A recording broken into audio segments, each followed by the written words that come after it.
नया फिर दिन हुआ,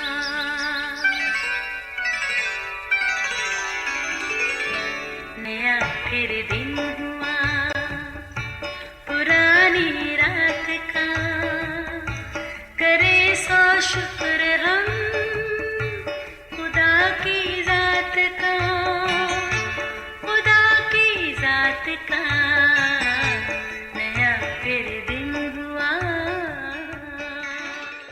आज की आयत। अब मैं नबूकत-नज़र आसमान के बादशाह की सताइश और तकरीम व ताज़ीम करता हूँ, जो अपने सब कामों में रास्त और अपनी सब राहों में आदिल है, और जो मगरूरी में चलते हैं उनको जलील कर सकता है। दानियल 4 बाब 37वीं आयत। अजीज़ों, गरूर हम इंसानों की फितरत में बड़ा जाना पहचाना अंसर है। ये गुनाह के मर्ज़ का वो जहर आलूद जरासीम है जिसने खुदा की हम्द व सना करने वाले फरिश्तों की टीम के सरबराह को ऐसा जकड़ा कि वो खुदा से ऊंचा तख्त बनाने की ख्वाहिश में ज़मीन पर ही पटका गया, जिसको झूठों के बाप का खिताब मिला, यानी हमारा असली दुश्मन इब्लीस। अगरचे इंसान गुरूर की तबाहकारियों से अच्छे को जानता है, फिर भी नहायत आसानी से इसका शिकार होता है। अब नबूकत-नज़र बादशाही को ले लीजिए। वो बाबल के बुत परस्त मुल्क का बादशाह था, मगर खुदा ने उसे अपने बंदों सदरक, मिसक, अबदनजू को मूरत को ना सीधा करने पर, आग की जलती भट्टी में से जिंदा बचाने पर अपनी अजमत और कुदरत का ऐसा करिश्मा दिखाया, जिसके बाद उसने अपने मुंह से उनके जिंदा खुदा का इकरार भी किया और कहा, इनका खुदा मुबारक है जिसने अपने फरिश्ते को भेजकर अपने लोगों को रिहाई दी। इस बुतप्रस्त बादशाह ने ये फरमान भी जारी किया कि कोई इनके खुदा के हक में बुरी बात ना कहे, और जो कहेगा उसके टुकड़े कर दिए जाएंगे और उनके घर मसबला हो जाएंगे। अजीज़ों, हमारा असली दुश्मन इब्लीस इस सारी कार्रवाई से वाकिफ था। उसने खुदा के हक में नबूकत-नज़र बादशाह के ख्यालात भी सुने। अब इब्लीस का टारगेट सिर्फ बादशाह था। वो अगरचे अपने घर में मुतमईन और अपने कसर में कामरान था, मगर उसने अपने शिकारी बादशाह को हिरासां और दिमागी तौर पर परेशान करना शुरू किया। एक रात इन्हीं मायूस कुन कैफियत के शिकार होकर बादशाह ने एक ख्वाब देखा कि ज़मीन के वसत में एक ऊंचा दरख्त है जिसकी चोटी आसमान तक है। उसके तने खुशनुमा और वो खुद मेवा फिरमान था।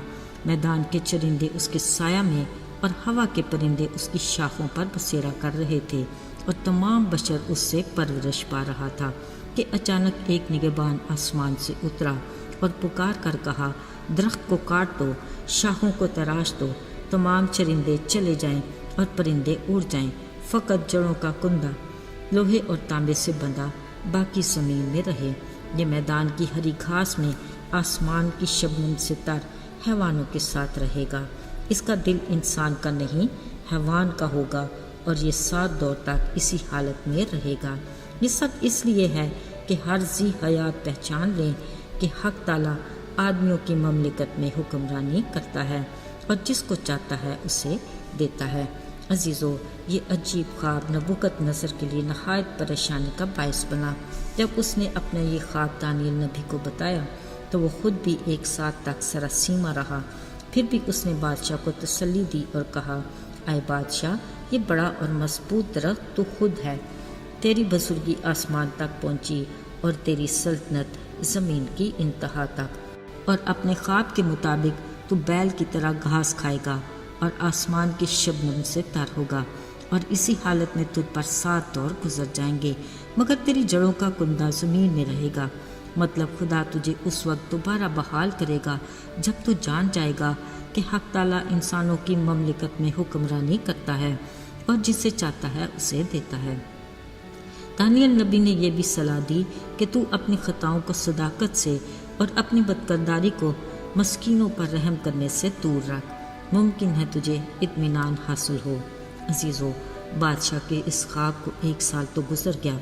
एक दिन बादशाह अपने महल में टहल रहा था कि अचानक बादशाह के दिल में गुरूर समाया। कहने लगा, ये वो बाबले आज़म है जिसको मैंने अपनी तवानाई की कुदरत से बनाया। ये दारुल सल्तनत मेरे जाओ जलाल का नमूना ही तो है। अजीज़ों, जैसे ही गुरूर दिल और दिमाग में समाया, खुदा ने उसे इंसानों के बीच से धकेल कर मैदानों में हैवानों के साथ डाल दिया اور اس پر وہ سارا جو اس نے خواب میں دیکھا تھا پورا ہوا۔